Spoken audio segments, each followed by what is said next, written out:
काल उपोषण सुटलं आणि काल तुम्ही निर्वाणीचं सांगितलंय की आता मला जायचं. उपोषण तर तुम्ही सोडलंय, मग सरकारला काही तुमच्या मागण्यांसाठी काही कालावधी दिलाय का?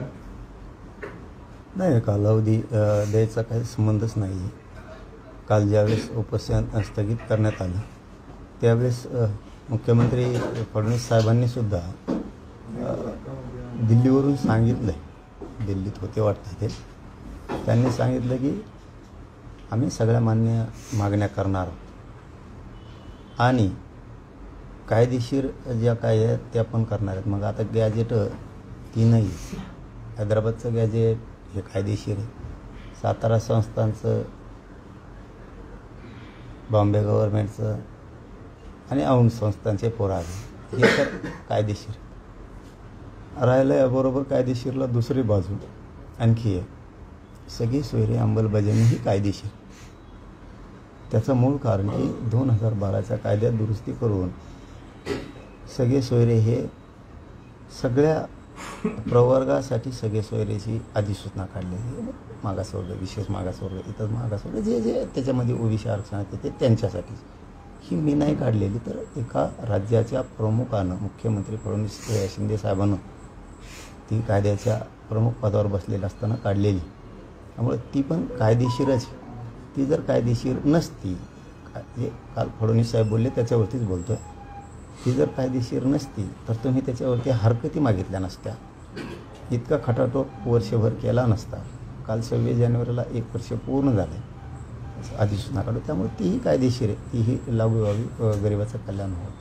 आता कायद्याच्या चौकटीत जे बसतं आहे ते 100% केलं जाणार आहे असं दिल्लीवरून फडणवीस साहेब म्हणले. म्हणून याच्यातला तिसरा मुद्दा आणखीन एक असा आहे की आमची मागणी सरसकट मराठ्यांना कुणबी प्रमाणपत्र द्या. कशाच्या आधारावर द्या, तर 83 क्रमांकाला ओबीसी यादीच्या कुणबी आणि मराठा एकच.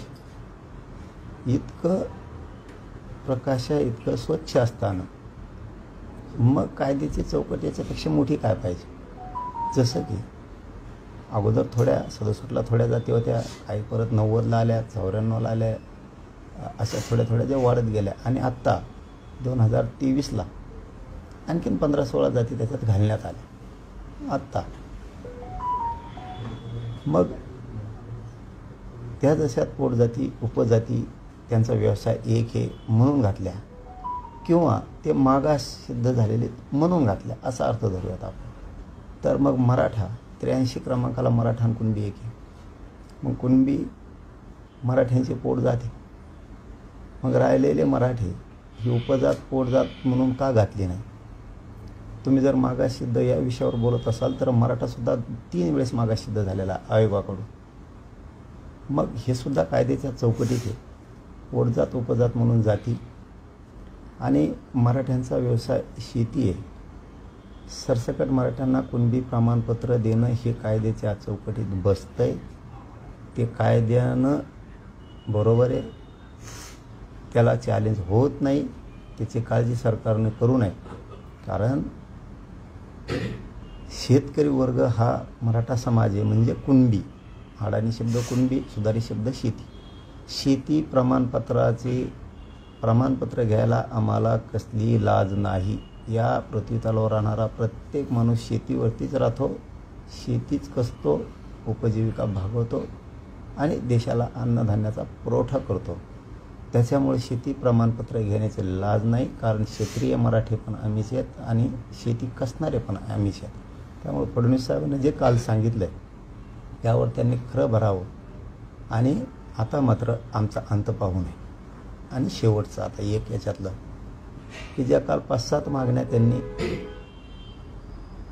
अंमलबजावणी करायचे ठरवले, त्यातली पहिली मागणी आहे हैदराबादचं गॅजेट शिंदे समितीकडं आहे, त्याच्यावर अभ्यास झालेला आहे अभ्यास पूर्ण. फक्त आता ते सरकारनं स्वीकारून लगेच त्याची अंमलबजावणी करायची.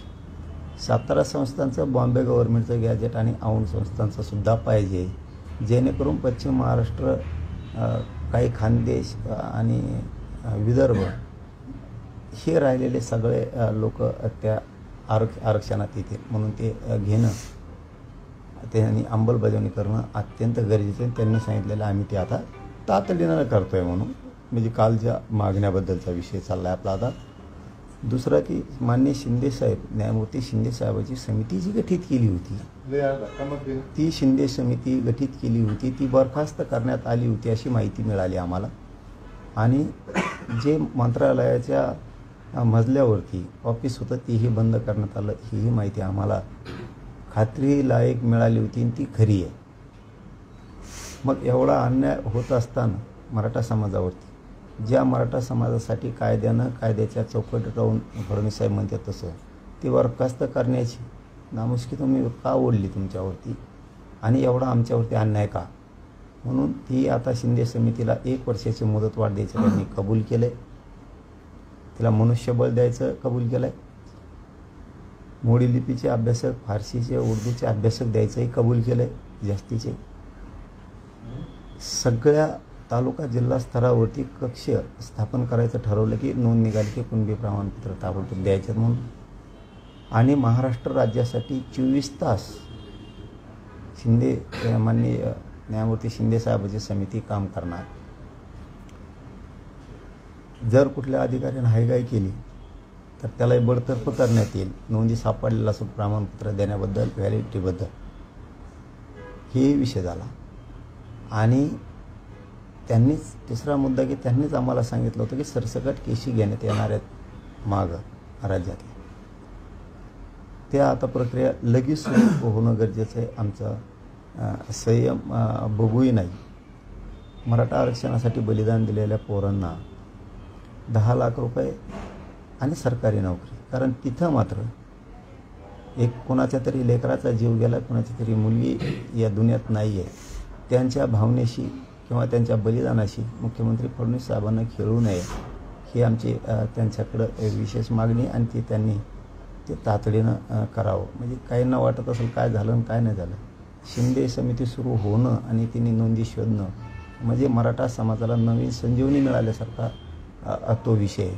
कारण आमच्यासाठी नोंदी शोधणं राज्यभरात लेकरांचं कल्याण होणं. त्याचबरोबर आपण त्यांच्याकडे ECBCचाही मुद्दा मांडला की आम्ही नको बोललो होतं तरी तुम्ही दिलं आणि आमचं EWS घातलं. तुम्ही EWSचं ऑप्शन पुन्हा सुरू करा.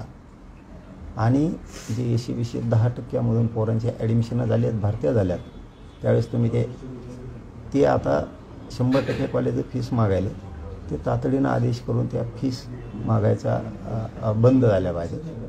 मोफत मुलीच्या शिक्षणाच्या अंमलबजावणीच्या बद्दलचाही खूप त्याच्यात किचकट प्रक्रिया आहे. त्या मोफत केलं तुम्ही ते काय मोफत ठेवावं.